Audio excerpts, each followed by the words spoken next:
patient with an epigastric hernia after a heart transplant. You can see the epigastric hernia defect at the level of the falciform, and we will use the fat from the falciform to access the preperitoneal plane.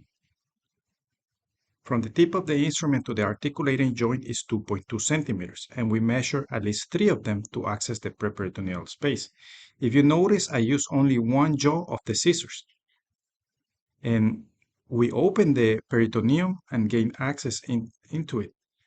First, we do a cave and then dissect laterally. The idea is to keep digging, dig first, and then we dissect laterally. Dissected laterally.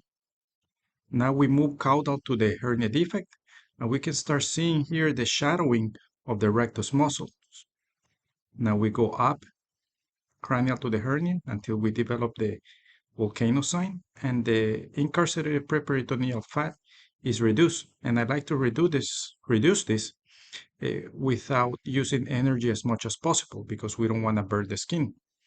The lateral dissection gets more challenging because the peritoneum is thin.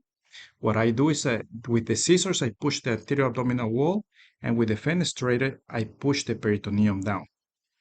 In that way, I can do a more finesse dissection. We continue the preperitoneal dissection. The hernia defect is then closed. This is a barb suture, absorbable.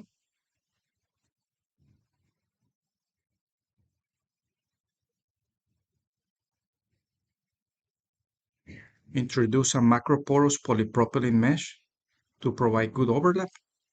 And once we proceed to close the peritoneum, I want to show you that we use a flap of peritoneum because the peritoneum is attached farther lateral than the opening, as shown there by the scissors.